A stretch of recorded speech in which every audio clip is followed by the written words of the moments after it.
Okay, today we're going to talk about special triangles. But before that, we're going to but go over a couple of things about triangles. The first thing I want to talk about is first I want to talk about triangle inequalities. Triangle inequalities. And the question we're interested in is, can I just draw any triangle I want and say like this side is that, the second side is this, and the third side is another length. And so, for example, if I tell you that triangle ABC has sides 8, 11, 15, is this a possible triangle? Once again, you know I'm not the best drawer. I'm not the best artist. And I just drew this triangle without a ruler, and I should have used a ruler. And I just wrote 8, 11, 15. I can write whatever I want. But is this an actual real triangle? And the answer is yes. Are these possible sides? And the answer is, well, first of all, the sum of two sides of a triangle is always greater than the third. That's how you know you have a possible triangle. So for example, you could say, okay, 8 plus 11 is greater than 15, right? 19 is greater than 15. We know that 8 plus 15 is greater than 11. 23 is greater than 11. Where's the message? And we know that 11 plus 15 is greater than 8. Therefore, these are the possible sides of a triangle. I might give you another example. I might say, just write some triangle on the board and say, 1, 8, 11. Are these the possible sides of a triangle? And you would say, well, you can go through all the combinations, but the second that you immediately recognize that 1 plus 8 is not greater than 11, therefore this is not possible. As I said before, I can draw anything I want, but is this a possible or real triangle I can actually construct? The answer is no. 1. 2, other things. So the question is, how do we know? So let's take a look at Pythagorean theorem again. So let's take a triangle. We had an A, a B, and a C. Okay. I didn't put the right angle in. So let's say you discover that A squared plus B squared equals C squared. Well, that means the angle opposite the side, let's call this theta. That means theta is equal to 90 degrees. Once again, you're going to take two sides and look at a third. And once again, I've used the word opposite. This angle is opposite side C. We're going to talk about that a little bit more. But what if we don't have a right triangle? Can we tell something about this angle with other relationships? So for example, let's say it's not a right triangle, but A squared plus B squared is greater than C squared. Well, it turns out if A squared plus B squared is greater than C squared, then the angle opposite C is acute. And you can kind of envision that, like it's kind of like C is getting smaller, that means A and B is like shrinking. If C is getting smaller, the angle between A and B is getting smaller or less than 90. Now, what happens if you in those exercises that you had your A, B, and C, and A squared plus B squared turned out to be less than C squared? Well, it turns out that theta is actually obtuse. Once again, these might show up, it might not, but interesting thing to know. Other thing, let's move on. Other thing about the triangle, I've used this word, I've used the word opposite, and yeah, so the idea is, let's talk about the word opposite. We're going to need this. Opposite. Angles and sides are opposite each other in a triangle. So if we look at this triangle, let's take a look at this triangle.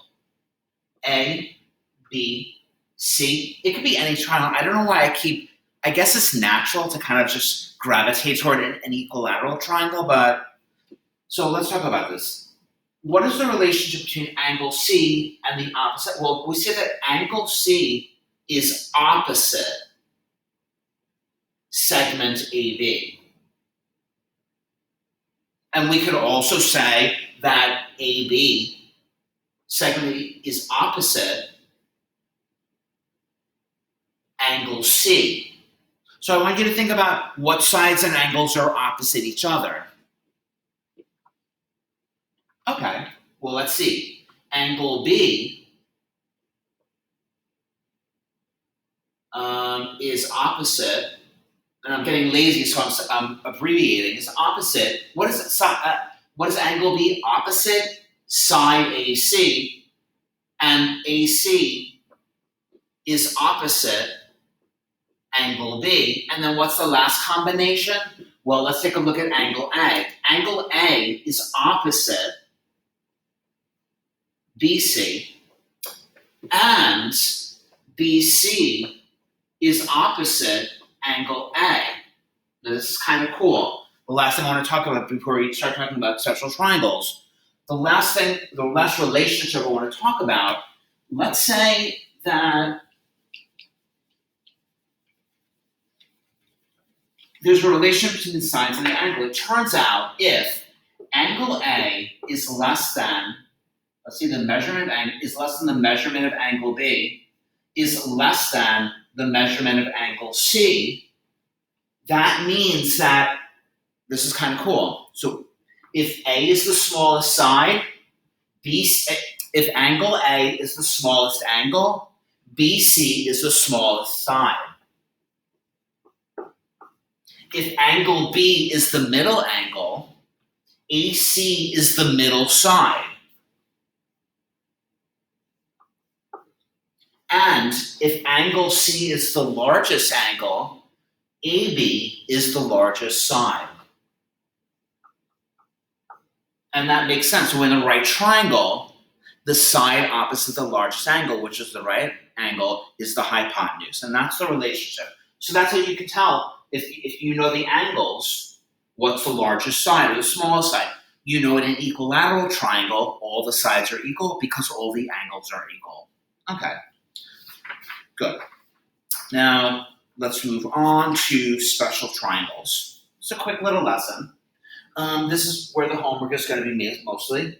What we're going to be looking at are special triangles. And they're special because you can actually construct them with a pencil and a compass. And so the two we're going to look at is something called a 45, 45-90 triangle and a 30, 60, 90 triangle.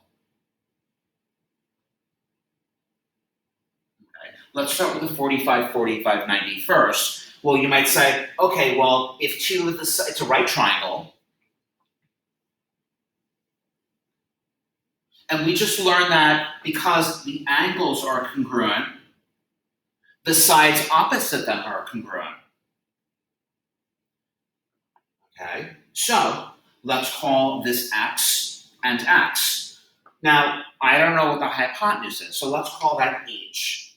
Okay, well, we know that we have a right triangle, so we're going to do this first. So I don't know what x and h are. I have all these variables in there. That's fine. I can still put this together in a formula. Pythagoras theorem. X squared plus x squared equals h squared. Right? 2x squared equals h squared. How do I get h alone? Well, how do I undo a square? Take the square root.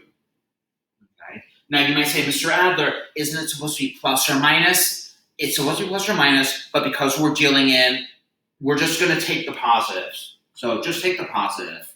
So we have h over here, we have radical 2 radical x squared, right? Because we recall from our radical lesson.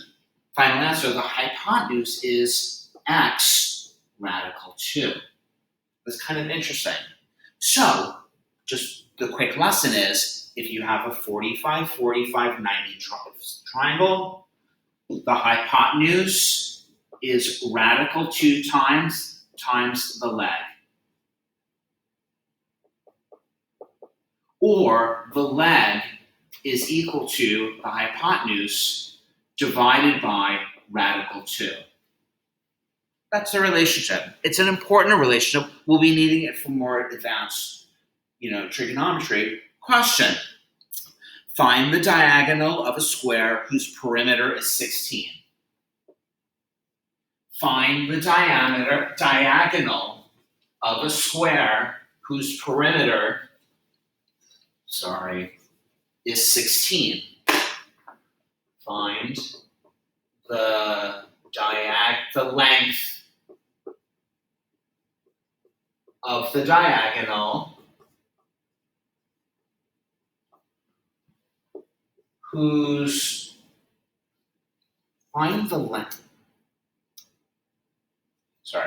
find the length of the diagonal of a square whose perimeter is 16. I'm going to leave off the units. 16 centimeters. Okay, so you draw a diagram. It's a square. You know that all the angles are congruent. You know that all the sides are congruent. I'm going to draw a diagonal in here. You say, I have a right triangle. 2 of the sides are congruent. That means it's a 45, 45, 90 triangle. I know that a perimeter, so if this is, it's called S and S, I know that 4S equals 16, so one side is 4, and I just learned that to go from the leg to the hypotenuse, multiply by radical 2. Therefore, the diagonal is 4 radical 2. Once again, we have a square. When we drew in a diagonal, we created a right triangle. That diagonal is also a hypotenuse. We know that the perimeter is 16. All the sides are 4, 4, 4, 4 radical 2. Find the diagonal of a square. I have that. Find the perimeter of a square whose diagonal is 7 radical 2.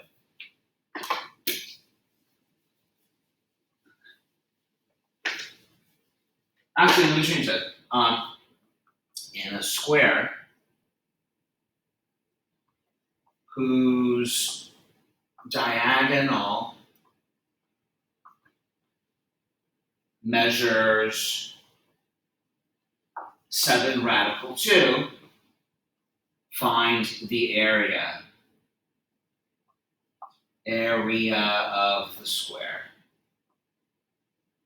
Okay, well, you have 2 methods. I want you to think about it. Okay, we're back. So I have a square, and I have the diagonal of 7 radical 2, and you say, you know what? These sides are congruent. I have a 45, 45, 90 triangle. I know how to go from my diagonal or my hypotenuse back to the leg, just divide by 2. So 7 radical 2 divided by radical 2, the radical 2's go out, 7 by 7. I was going to ask you the perimeter. We know that the perimeter is 28, but I asked for the area. The area is 49. Just an interesting trick. It turns out that the area of a rhombus or a rectangle, or a parallelogram is the product of the diagonals. This is a little advanced. What's the product of the diagonals? Well, 7 radical 2 times 7 radical 2 divided by half. So it's 1/2 the product of the diagonals. This equals 49.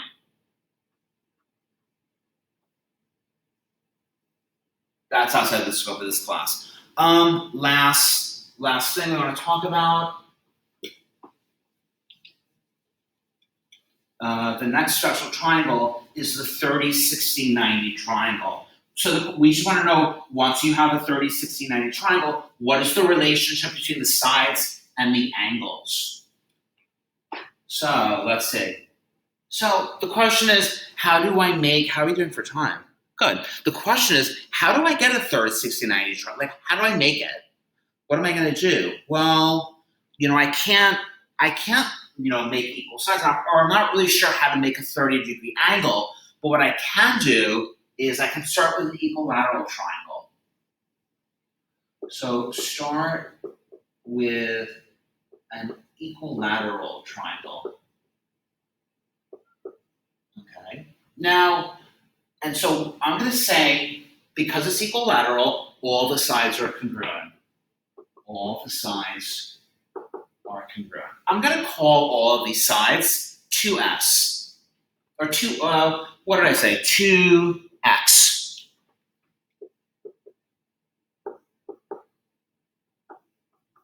Okay, right? Now, last year, you should have learned that an altitude is perpendicular to the base. Let's see, where's my ruler? This is an altitude.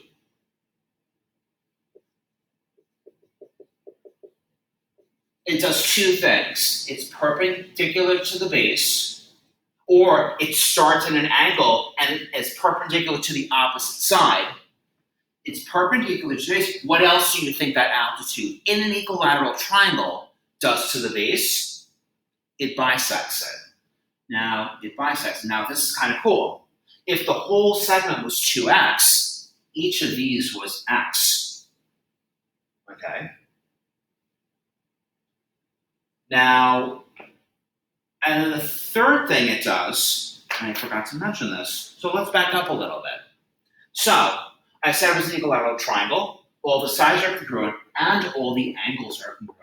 That means this is 60, 60, 60. So, the altitude, it's perpendicular to the base, it bisects the base, and it bisects this angle up here, which means that this is 30, and we have our 30, 60, 90 triangle. Okay. Now, we know that because the order of the angles dictates the order of the side length, we know that the side opposite 30, this is the smallest side, this is the middle, and this is the largest. So the first thing we notice is that in a 30, 60, 90 triangle, to go from the small side to the hypotenuse, multiply by 2. So small leg times 2 equals the hypotenuse. It's kind of cool. What's this side though? How do we go from the small leg to the altitude, or the altitude to the hypotenuse? Well, we have a right triangle. So how do we relate the altitude to the other two sides? Well, let's call it h. Let's call this h for height, right? So in this case, and I know I used the h in a different case, shouldn't have. In this case, the h represents the height, x represents the small leg, and 2x is going to represent the hypotenuse. Well, once again, Pythagoras theorem. Let's see. H squared plus x squared equals 2x squared, right? Pythagoras theorem. It's h squared plus x squared equals 2x squared. Well, let's see. We have h squared plus x squared equals, remember, 4x squared. H squared equals 3x squared. This is kind of cool. H equals x radical 3. To go from the height, the middle. So to go from the short leg to the large leg,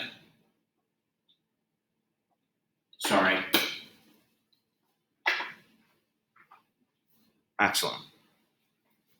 So we can conclude take the small leg, multiply it by radical 3, and you get the big leg. And then we're not going to, we can come up with a formula for going to the medium, middle, to the largest leg. Personally, just get back to the smallest leg. So for example,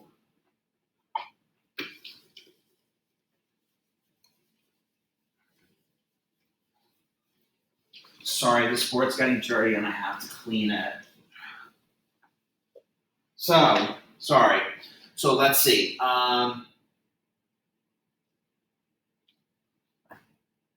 Nice.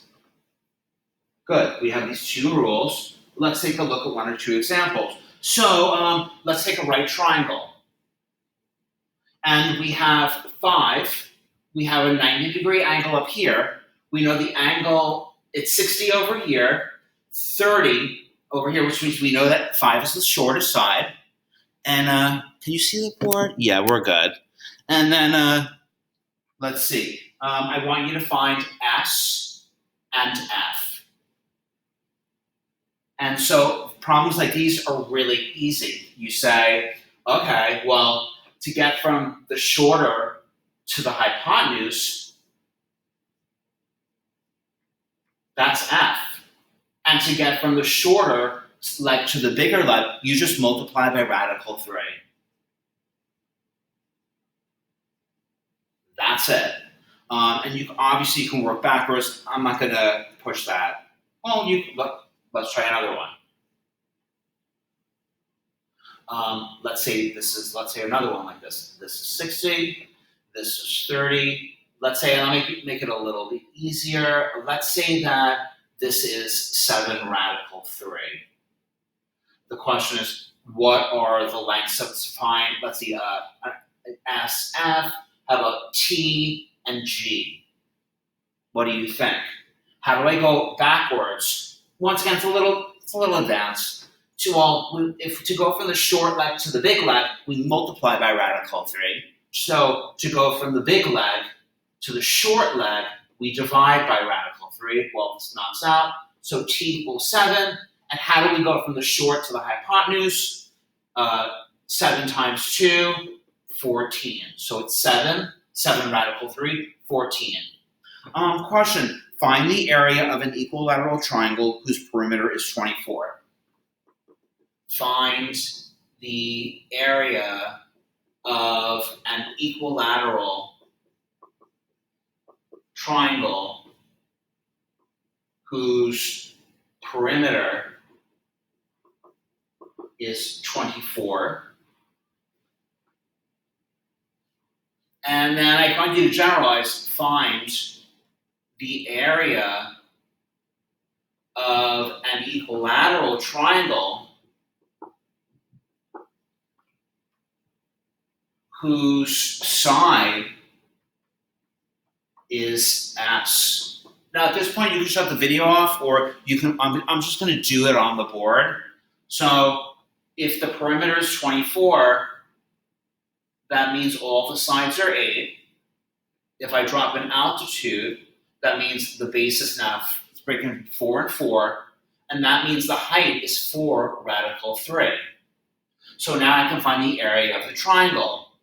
1/2 the base times height. Final answer, 16 radical 3. Let unit, and then this is unit squared. What's going on here with the area of an equilateral triangle of any side? This is kind of cool. Well, we know that this is S, right?